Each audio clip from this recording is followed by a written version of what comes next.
So I'm Nsafou. I'm 25, 26, and I am the writer of Like a Million Black Butterflies, which is a children's book that I've written and that has been published on September. And I am also an Afro-Feminist blogger. So on my blog, mrsroots.fr. I'm questioning how the place of black women in France are challenged by many political, economical, and social issues. And so, yeah.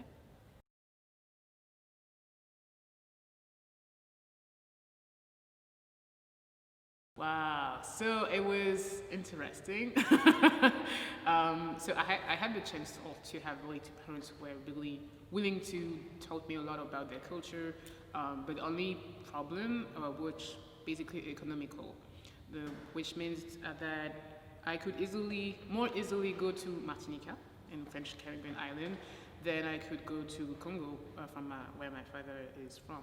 And so I kind of know more about my Caribbean culture than my Congolese culture, or at least I try to complete my Congolese culture by going on the internet or reading books, but it's not the same than going to the motherland, It's not the same than seeing the habits of my family there.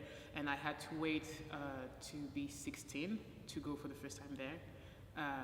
So yeah, I feel that there is a kind of gap between my experience towards my true origin. And inside my education, it was really rich because, of course, Caribbean and African people have, very diasporic conversation about what is it to be black, especially in France. My mother, to her, she's French, because she's from the French Caribbean island, and for my father, he's Congolese, and he had to take the French nationality to work. So he will never say I am French, and so I am in this in between, and I had to learn about it. But what I learned is sadly, I don't know if it's especially in France or if it's the same in other Western countries, but black people are not seen like being mixed. If people see me, I will be identified as a black woman, which is true, but I have a mixed culture. Because Caribbean culture and Congolese culture are different, and so it's different. It's so diverse. So yeah, I think the main difficulties I had is to make people understand that you are in a country where people see you as a black person, and sometimes you're not Caribbean enough, and sometimes you're not African enough, and sometimes you're just not French at all, because it's go back home, and where is home. So I think this is how I could sum up that. Okay. So why did you decide to become an Afro-feminist and work as an Afro-feminist, and what does your work involve?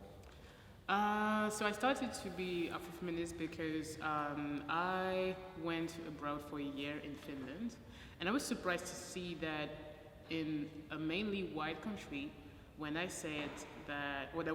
saying that I'm French, people was okay with it. It was but no, but really, where do you come from? Are you really, really, really French? There was no question. It was just yeah, you French? Oh, okay, so bonjour, and that's all. And so when I came back to France, I wondered, how come that I am more accepted in a foreign country as a French person than in my own country?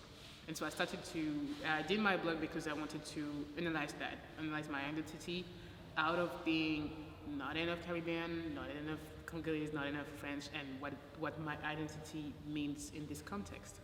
And so I had no social concepts used. I knew nothing at that time, and the only thing that I could use was literature and fiction, and because I was passionate about Toni, Morrison, and many other authors, and so I started to read a lot, and I opened this blog by taking example on Afro literature, on some Afro literature's example, and I was trying to put it in the French context. What does it mean? Is it possible? Is it the same in the French context, etc., etc., etc. And finally, most of my books were about, most of the book that I was reading was about being a black woman in France and what does it mean.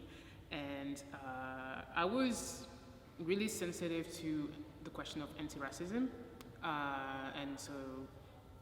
and anti-blackness, but the feminism itself, I didn't felt concerned at that time, because when you were hearing about feminism in France, it was more, it was only white women on TV, and so I didn't feel like I didn't think at that time that there was a feminism for me, and so I went on social networks, on Twitter, and I found many blogs of many women, and especially the first Afro-Feminist who wrote about this in France is Nsafou, who was the first to write a blog post about it, about Afro-Feminism. So I learned about intersectionality, and this is how I really started to be Afro-Feminism, and especially to know that there was,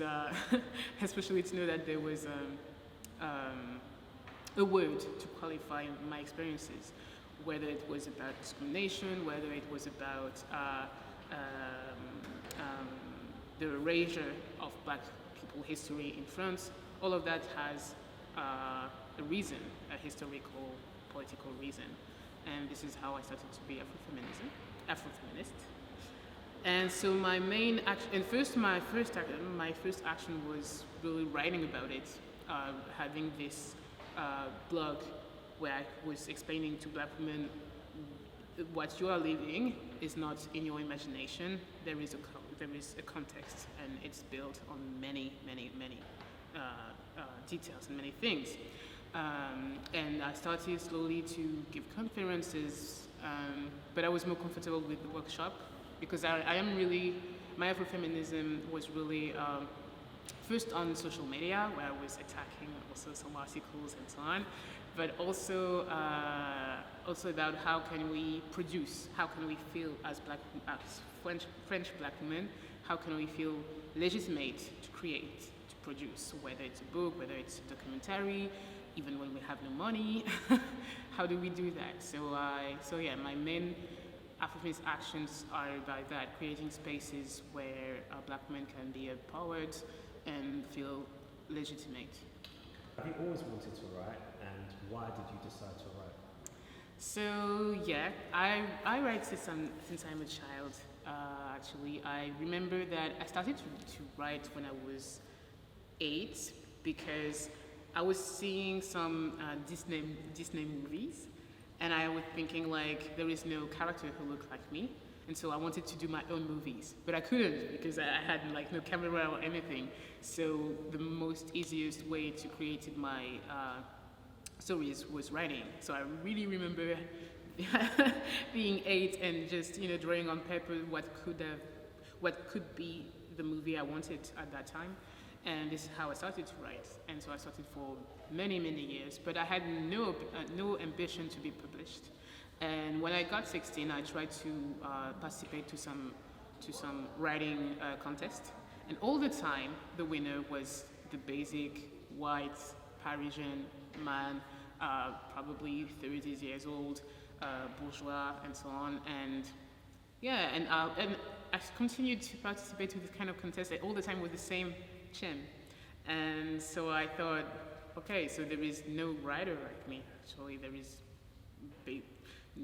My own country doesn't conceive that a writer can be a French black woman, and he's more willing to publish or to translate African American stories or African stories, but not my experience. So I decided that to not attempt to be published anyway, and I stayed on some blog. So I was writing blogs, and I started. It really helped me to have a first public at that time, and also to test. It gave me a kind of freedom to not try to be at any cost a writer, and yeah. So I continued to write, and even when I was writing, my characters didn't look like me. My first characters were white, and the more I was growing up, the more they were getting darker somehow. And yeah, so I finally, with Afro-Feminism and all of that, I realized that I had internalized the fact to not see me in literature, and it completely changed my way to write. And yeah, so now writing is like essential to me, because writing is the space where I have been vocal about political issues as a Black woman in France, even if it was really violent on social networks. It really gave me the possibility to say what I have to say as a political subject in my country. And writing is also the space where I can imagine and fulfill the lack of representation that I see in the culture, in the French culture. So writing is really a political tool, and at the same time, it's really something which was inner to my conditions of someone who couldn't see herself in her culture, like in cinema or any books. Okay, so I know you've written 2 books that are geared to adults, but recently you've written a children's book. Yeah. Could you tell us a little bit about that in terms of why you wrote that? Yeah, so I wrote Like Me in Black Butterflies, which is inspired by a quote of Toni Morrison's. In her novel God Help the Child, she described an afro of a Black woman as a million of black butterflies. And so a French publisher came to me asking me like if from this little quote I could imagine a story around it. And I knew very well this quote, and I loved Toni Morrison's works. It really shaped my journey as a writer. And so yeah, I tried. And so I remembered that when I was a child, like someone from my school mocked my hair, and when I said to my mother that I didn't like my braids and that I wanted her to untie my braids, my mother said no. My mother said no because she told me that I had to accept me as I am, and I wanted to go from there and to create like a tale about it. And this is how Ade was born. Actually, this was the start. I started to do this book about a little Black girl mocked for her hair, and how she finds support with her mother and her aunts and her other Black friends, and especially how through poetry she was challenging the question of self-esteem, etc., etc., etc. So there's been a very positive response, hasn't there, to the book? Yeah. So it was complicated at first because a lot of people on social media were saying like, yeah, it's very, it's only for Black people. You write only for Black people. But my publisher knew what I wanted to do, and so I had her support. And then when we started to launch, how do you say this in English? Campaign? A campaign? Yeah, a campaign. Well, when we started to launch a campaign to have the funds to pay the first copies, a lot of people participated. Like in 1 week, we had achieved our goal, and in 1 month, we had the double of the money we needed. So yeah, a whole community completely came around this project, and it was not only Black families. It was teachers who were tired to not have books for some of their students, or some I don't know, really many professions around children who need like some medias to just, how can they say that? They were suffering from the lack of representation of many children of color, basically, and Black people were one of them. So we had a lot of support, and when the book came out, it was in 2K17, and after a few months, sadly, the publishing house closed, so we had to look for another publisher, and it was really tough because many publishers told me that even though we had clear proof of the success that it could be, that it was starting to be, many publishers refused to have it because to them it was anti-white or anything, or I don't know, it was racist, or or it wouldn't sell because it's about a little black girl and so on and so on. So it was really, I really thought that maybe it was it, you know, that I will never succeed to find another publisher. And finally, I found a publisher called Comme, who knew the book, and they didn't know that I was looking for a publisher, and they were the first one to publish bell hooks in France. They were the first one to, do the work when it comes to feminism and many questions around women of color. So I really found my publisher like that, and then when the book came out in last September, it was out of stock in 1 week in the entire country, and then so now I think we are at the 9th printing. So we are really glad.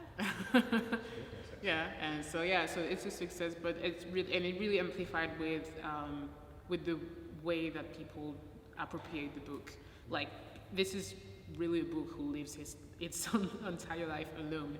People give it to their friends, to their sisters, to their nephews, to the teacher of their children. Like, there is really a strong community around this book because something was lacking and no one addressed it before, or no one had the occasion to address it. Okay. What was it like working on Speak Out, the documentary? So it was really new to me because I really remember. I like to remind that this movie came from a tweet. Like, basically, it was like, there's some black woman who wants to talk about the conditions in France, and this is how it started. So this movie started from a tweet, and so I responded to this tweet because at that time, so I was already involved in this question of Afro-Feminism, and I was curious to know what kind of documentary it could be.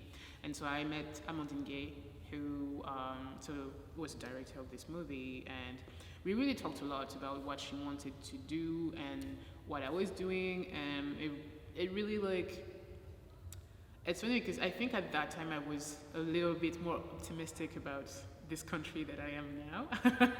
But yeah, it was a good experience to have the camera just listening to what we lived as black women in France, and to have someone who asked, like, tell us about what you've been through. I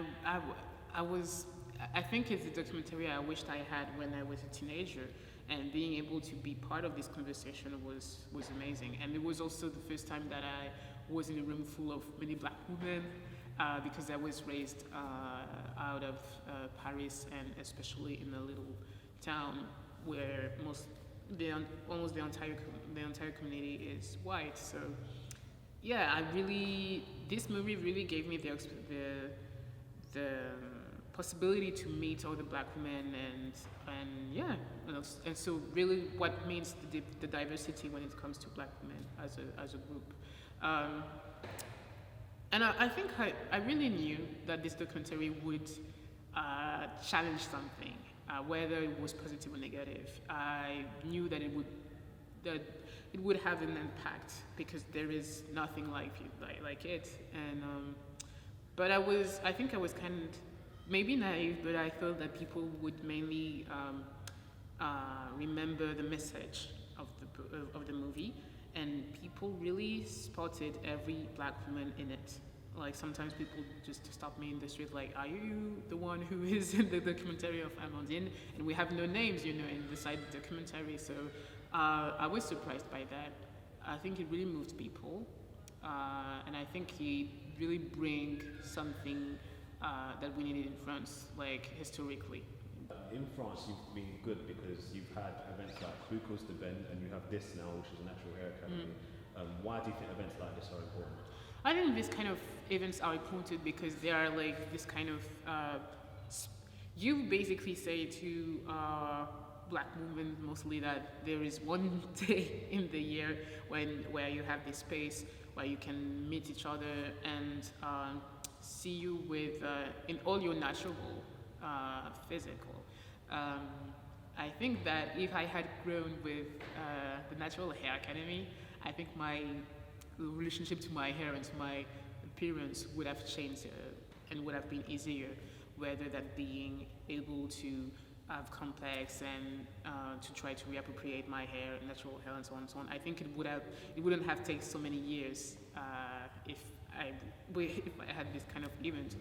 And also, I like the fact that it doesn't only show that it's not only about hair. It's really about communities, but it's about celebration. It's about sharing also when you see all the talks and so on. So yeah, I think it really concentrates Black culture. What is Black culture in France? It's this kind of event. Okay. And any advice for any writers? If you want to be a writer, what's your one piece of advice you would give to somebody? I think my first advice, if you want to be a writer, is allow yourself to do mistakes. I think we really internalized the fact that we have to be perfect. We have to do twice as more, and sometimes we don't allow ourselves to fail, basically. And so allowing ourselves to try and to have a draft. A draft is a draft. A draft is not the next novel, which will be a bestseller and so on. We have to be more, I think, caring to herself as a writer, and so to accept that failure is part of the journey, and also that I think I'm not sure that the future of literature is only in it's not only in the publishing industry. I think that with everything we have now, the different platforms, we have different social networks, there is so many ways to be published. What does it mean being published today? I think it's really interesting to experience that, to not wait for the kind of validation of a publishing house to feel as a writer. Our legitimacy is really in our art, not in who say it's good. Okay, last question. What do you want your legacy to be? Oh my God. I want my legacy to be. I want my legacy to be something that Black women can go back to. Like I wasn't imagining like having this impact with this book, and just the thought that there would be one copy somewhere in France, and that some little Black girls can fan on it and just felt heard, was enough to me. Honestly, I'm really grateful to have this success. But at the very, very first, like, one person is enough. If my work can influence and empower a Black woman somewhere, it's enough to me. So I think so. That would be my legacy, I think.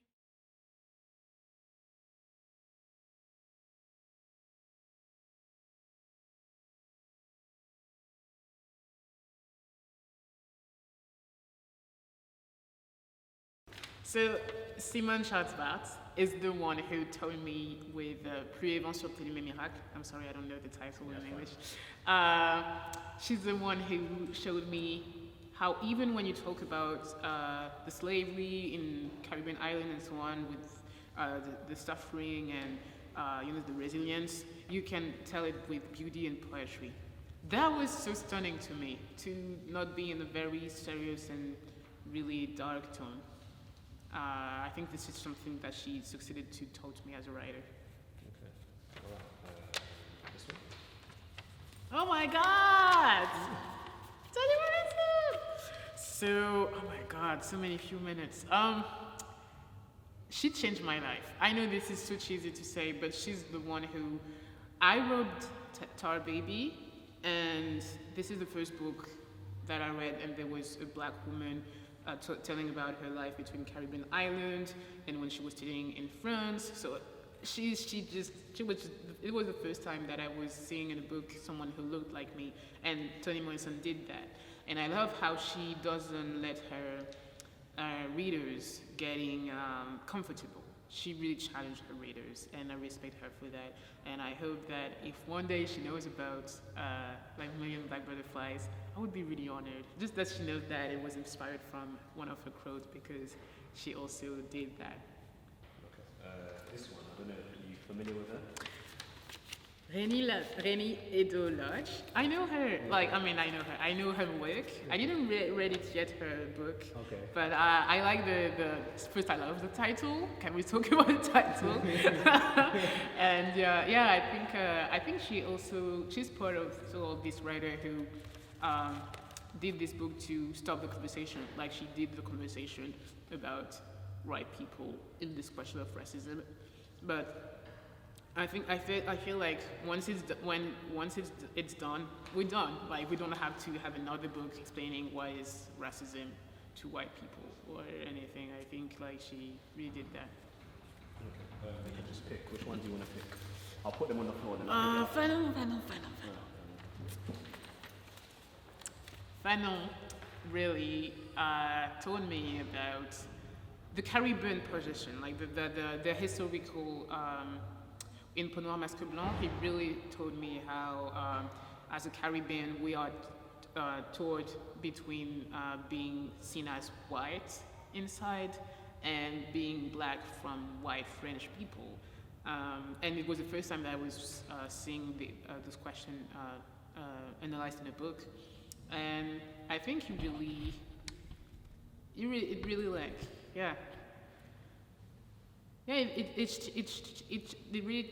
really shaped my perspective about Caribbean identity and the fact also to being from several culture in a Western context.